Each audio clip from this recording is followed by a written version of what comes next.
राधा स्वामी। राधा स्वामी दयाल की दया, राधा स्वामी सहाय, राधा स्वामी। प्यारे सत्संगी भाइयों बहनों, आप सुन रहे हैं परम संत सतगुरु ताराचंद महाराज जी का 5 मई 1996 प्रातः का सत्संग। सो किस तरह से फरमाते हैं, सुनिए। राधा स्वामी। राधा स्वामी दयाल की दया, राधा स्वामी सहाय, राधा स्वामी। प्रेमियों, सत्संगियों, माताओं और बहनों, चाहे कितना ही काम हो, कितनी ही जल्दी हो और चाहे कितना ही हो, सवेरा का आनंद ही अलग है।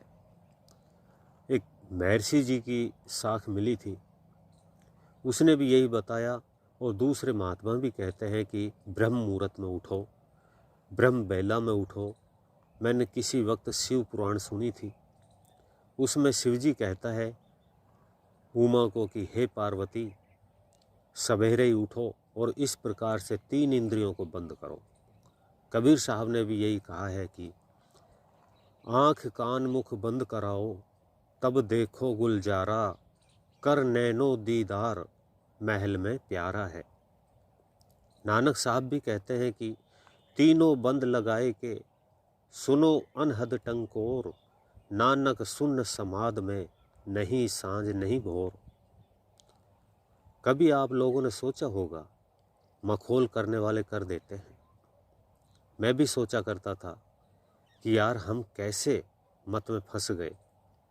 मालिक ने हमें देखने के लिए आंखें दी थी, पर ये कहते हैं कि बंद कर लो।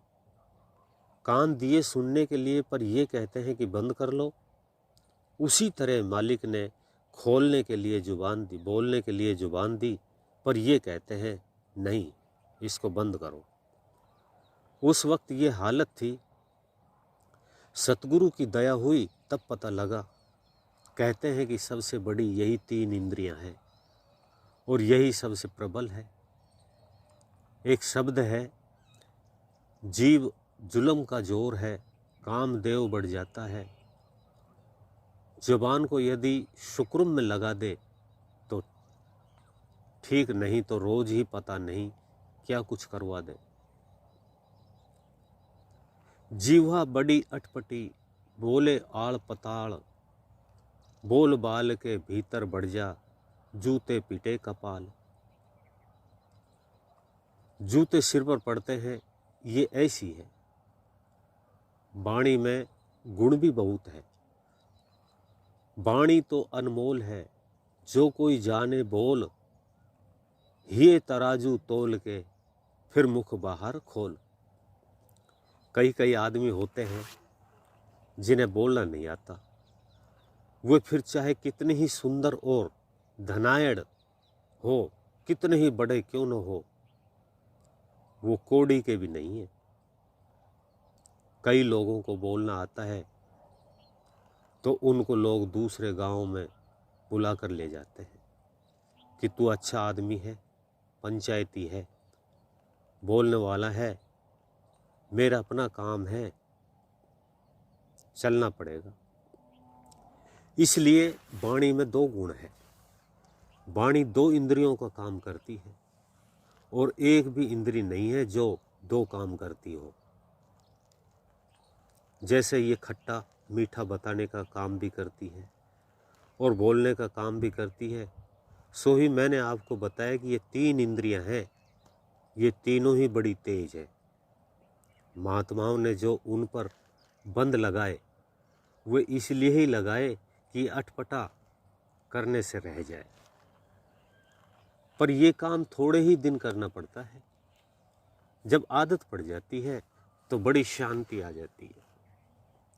फिर ये आप ही आप मुड़ करके चल पड़ती है। तुमने देखे होंगे, कई आदमियों के पास में बातें करते रहो, वे बात ही नहीं सुनते हैं। उनकी मस्ती में और ही विचार होते हैं। कईयों को तो आँख खोल कर देखना भी मुश्किल हो जाता है। मेरे पास एक प्रेमी था, मैं कहता था कि तू आँखें नहीं खोलता है, तू क्या देखता है? तो एक अभी भी है, वो कहता है कि मैं बाहर क्या देखूं, मैं वो देखता हूँ कि मैंने ये कभी देखी ही नहीं थी। क्या सुनता है? कहता है कि मैं वो चीज़ सुनता हूँ जो नहीं तो तुम्हारे टेलीविज़न पर आ सकती है और नहीं रेडियो पर, कहीं भी नहीं आएगी। तो वह गुण किस में है? तुम्हारे अंदर ही है। मैं वो बातें बता रहा हूँ कि उसे प्राप्त कैसे किया जाए। कितनी ही जल्दी हो और कितना ही काम हो, थोड़ी देर ध्यान में ज़रूर बैठो, नागा मत होने दो। मेरा कहना तो यही है, चाहे 2 मिनट के लिए बैठ लो, आदत बनी रहती है। अगर ये काम नहीं करोगे तो आदत छूट जाएगी। छोटा था उस वक्त एक मिसाल सुनी थी कि अपनी अच्छी आदत को छोड़ना नहीं चाहिए। एक जमींदार हल बहा रहा था। ये जमींदार की मिसाल आ गई है। जब वह हल बहा रहा था तो उतनी ही देर में शिव जी और पार्वती आ गए।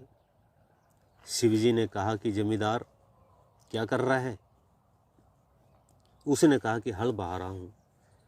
शिव जी ने कहा कि इस वर्ष अकाल पड़ेगा। जमींदार ने कहा कि महात्मा जी कोई बात नहीं, अकाल पड़ जाएगा, पर हम अपनी आदत को नहीं छोड़ सकते। हम जमींदार आदमी हैं, हल बहाना छोड़ देंगे तो कल हम हल बहाना भूल जाएंगे। सो ये तो हमारा काम ही है, चाहे अकाल पड़े चाहे सम्मत रहे। शिव जी ने कहा अच्छा, क्या भूल जाएगा? जमींदार ने कहा हाँ। अब आपने तो बता दिया कि अकाल पड़ेगा।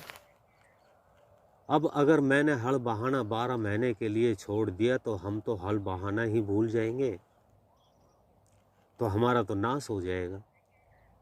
हम तो अपने काम को करते रहते हैं। शिव जी ने कहा कि पार्वती, फिर तो मैंने अपना शंख बजाने कई दिन हो गए, ऐसा ना हो कि मैं अपना शंख बजाना भूल जाऊं। अब बात तो ये संसार ही आ गई, पर बात मैं इस बात को तुम्हारे साधन पर ले जाता हूँ। और पार्वती ने कहा कि ठीक है, आप शंख बजाना भूल भी सकते हो, आप देख लो, पता नहीं कोई नहीं है।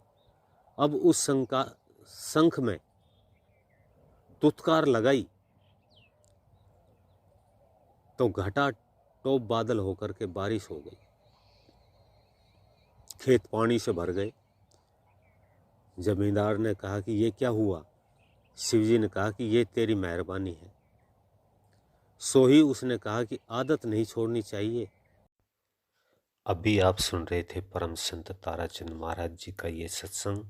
इससे आगे का भाग सुनने के लिए वीडियो को लाइक करें, चैनल को सब्सक्राइब करें, ज़्यादा से ज़्यादा शेयर करें।